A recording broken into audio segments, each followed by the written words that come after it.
Students, today we'll discuss the properties of acid and bases. First, we'll discuss the physical properties of acid and bases.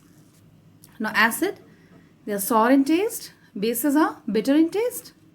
Mineral acids like sulfuric acid and nitric acids are highly corrosive in nature. Similarly, caustic alkalis like potassium hydroxide and sodium hydroxide are highly corrosive. Acid conduct electricity in an aqueous solution.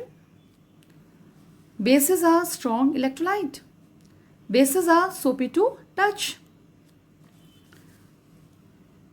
Some acids are solid and some are liquid at room temperature.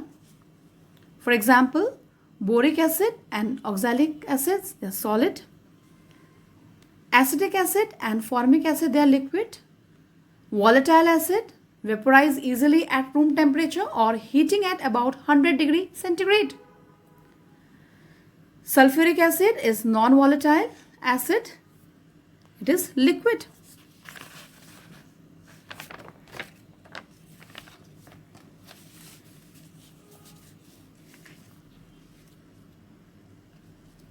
Now, here are some indicators: litmus, methyl orange and phenolphthalein.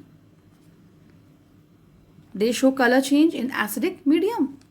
Litmus show color change from blue to red in acidic medium. Methyl orange from orange to pink. Phenolphthalein, it remains colorless. Similarly, indicators show color change in basic medium. Litmus changes red to blue. Methyl orange from orange to yellow. Phenolphthalein colorless to pink. And point to be noted, insoluble bases do not affect indicators. Insoluble bases do not affect indicators. Now, olfactory indicators means, olfactory means smell or odor. Example is onion, vanilla and clove oil. Now we have performed experiment. We will take a cotton cloth strip. Onion extract is applied.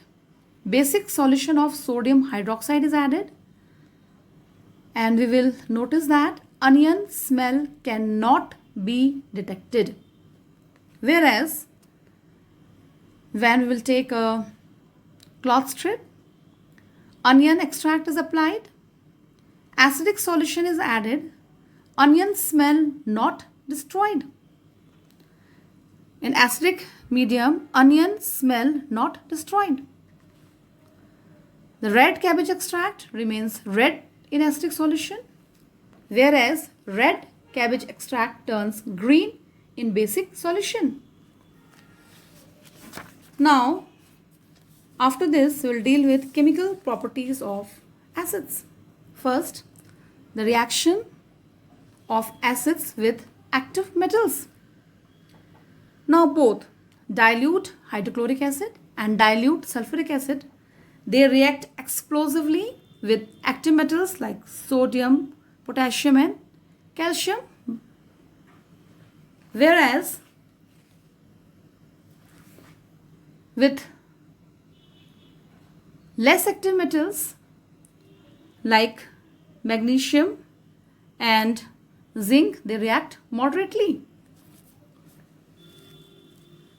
Now, active metal, they react with acid, they forms salt and hydrogen gas. The test for hydrogen gas is that it burns with a pop sound. When magnesium react with hydrochloric acid, it will give magnesium chloride and hydrogen gas. Zinc, when react with hydrochloric acid, it will give zinc chloride and hydrogen gas. When iron react with sulfuric acid, it will give iron sulfate plus hydrogen gas. Here, FeSO4 is ferrous sulfate. Now, nitric acid is a very strong oxidizing agent. So, it is not used in the preparation of hydrogen because it oxidizes hydrogen to form water. This is very important. Nitric acid is a very strong oxidizing agent, so it is not used in the preparation of hydrogen because it oxidizes hydrogen to form water. Now, manganese and magnesium, they react with very dilute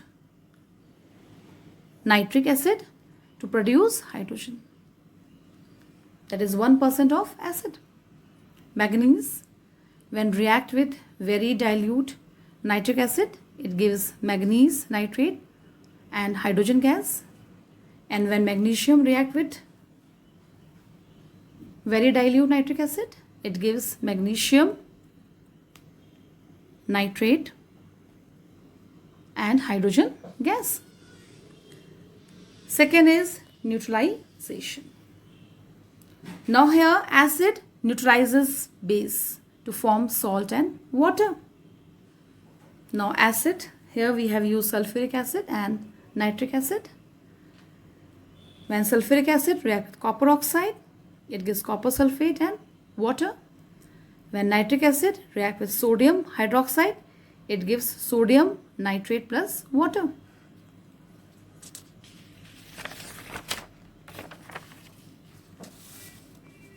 Now, third is reaction of acid with metal carbonate and bicarbonate. We will get salt plus water plus carbon dioxide gas. Test for the carbon dioxide gas is that it turns lime water milky. Now here we have taken sodium carbonate as a metal carbonate and sodium bicarbonate as a metal bicarbonate. Sodium carbonate react with hydrochloric acid. It gives salt, that is sodium chloride plus water plus carbon dioxide.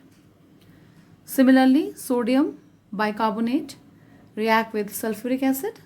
It will give sodium sulfate, this is salt, sodium sulfate, it is a salt, plus water plus carbon dioxide. Understood? Here the H2CO3 is formed, which is very unstable, and it breaks to form water and carbon dioxide. H2CO3 formed is unstable, it breaks to form water and carbon dioxide.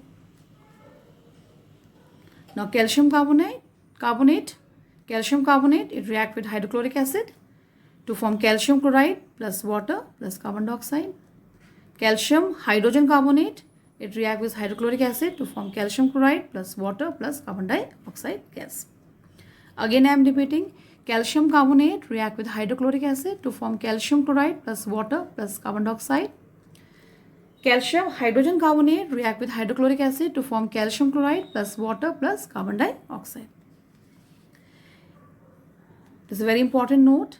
If salt is insoluble, if the produced salt is insoluble, then the reaction does not proceed.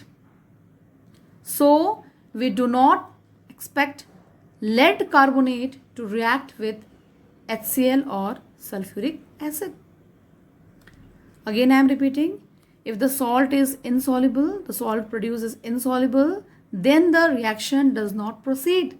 So we do not expect lead carbonate to react with hydrochloric acid or sulfuric acid, nor does calcium carbonate react with sulfuric acid.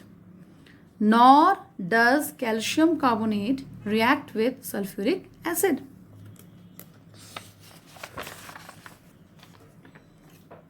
Now, action of acid with sulfite and bisulfite.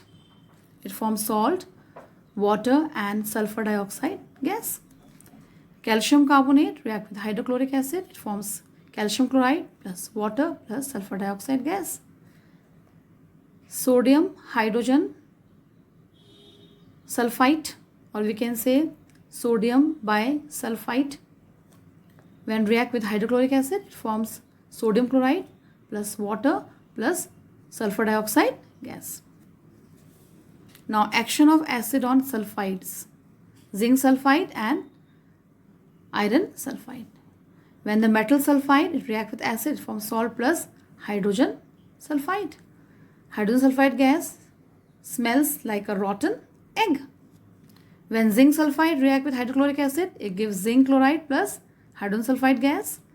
When iron sulfide reacts with sulfuric acid, it gives iron sulfate plus hydrogen sulfide gas. Now, action of acid with chlorides and nitrates. Few chlorides and nitrates reacts. They react with dilute sulfuric acid and dilute hydrochloric acid. And here you will see that precipitate is formed. When barium chloride reacts with sulfuric acid, the precipitate of barium sulfate is formed in addition to hydrochloric acid. When lead nitrate reacts with sulfuric acid, then the precipitate of lead sulfate is formed in addition to nitric acid. When lead nitrate reacts with hydrochloric acid, then precipitate of lead chloride is formed along with nitric acid. Now, chlorides and nitrates react only with concentrated sulfuric acid on warming to liberate HCl and HNO3. Very important, chloride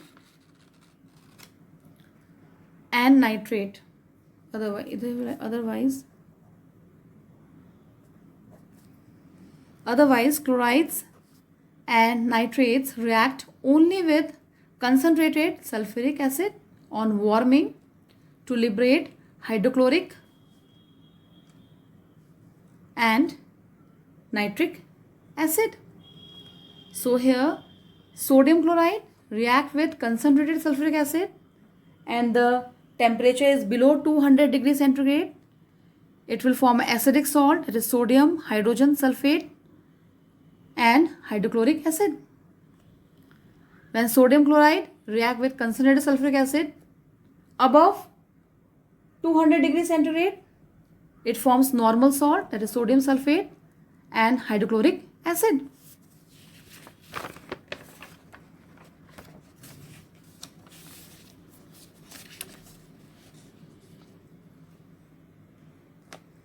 When potassium nitrate react with sulfuric acid, that is concentrated sulfuric acid, below 200 degrees centigrade, it will form acidic salt, that is potassium hydrogen sulfate with nitric acid. When potassium nitrate react with concentrated sulfuric acid above 200 degrees centigrade, it will form a normal salt, that is potassium sulfate and nitric acid. Now, chemical properties of bases. Now, metallic salt react with base or alkali, it forms salt and insoluble hydroxide. When copper sulfate and ammonium hydroxide reacts, they form ammonium sulfate and pale blue PPT of copper hydroxide. When zinc sulfate reacts with sodium hydroxide, both of them aqueous, it gives sodium sulfate and precipitate of zinc hydroxide, gelatinous white. So we can say the gelatinous white precipitate of zinc hydroxide is formed. Now ferrous sulfate, it reacts with sodium hydroxide, then sodium sulfate and dirty green precipitate of ferrous hydroxide is formed. So copper hydroxide, pale blue PPT, zinc hydroxide, gelatinous white PPT, ferrous hydroxide, zinc hydroxide, aluminum hydroxide and lead oxide. Being amphoteric by nature, dissolves in excess of sodium hydroxide or potassium hydroxide, but other hydroxide do not. Zinc hydroxide, aluminum hydroxide, and lead oxide, being amphoteric by nature, dissolves in excess of sodium hydroxide or potassium hydroxide, but other hydroxide do not. Now, a less volatile base, that is sodium hydroxide, displaces the more volatile base, that is ammonium hydroxide, on heating. When sodium hydroxide is heated with ammonium chloride, it gives a salt, that is sodium chloride, and a base, that is ammonium hydroxide. So we can say that in this reaction, the less volatile base displaces the more volatile base on heating. When alkali are warmed with the ammonium salt, ammonia gas is given out. When calcium hydroxide is heated with ammonium chloride, calcium chloride plus water plus ammonia gas is liberated. When potassium hydroxide is heated with ammonium sulfate, then potassium sulfate, water and ammonium gas is liberated. Strong alkali, that is sodium hydroxide and potassium hydroxide, when react with carbon dioxide, then carbonate and water is formed.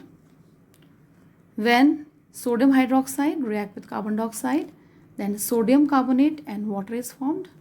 When potassium hydroxide and carbon dioxide reacts, then potassium carbonate and water is formed.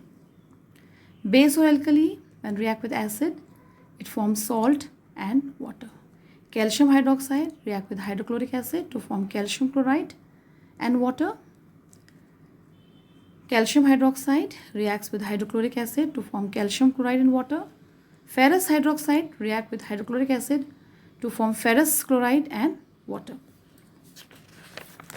Now we will discuss the uses of acid and bases. First we will discuss the uses of acid. Eye wash and antiseptic, boric acid. Food preservation, vitamin C preparation, citric acid. Ink stain remover, oxalic acid. Flavoring drinks, carbonic acid. Baking powder, tartaric acid. Cooking, acetic acid or vinegar. Pickling of metals, hydrochloric acid. Explosive, nitric acid. Fertilizers, phosphoric acid. Preservation of food and making of perfumes and medicines, benzoic acid. Now, use of bases. Manufacture of soap, sodium hydroxide. Manufacture of bleaching powder and softening of hard water, calcium hydroxide, slaked lime. As an antacid to neutralize acidity, magnesium hydroxide. Manufacture of salt and soaps and used in alkaline battery, potassium hydroxide. In fire extinguishers, aluminum hydroxide. In softening water, calcium hydroxide. In removing grease, stain from cloths, ammonium hydroxide. In making refractory bricks, magnesia, that is MgO. Drying agent, basic flux, calcium oxide. So student, today we have done the physical chemical properties as well as the uses of acid and base. Thank you students.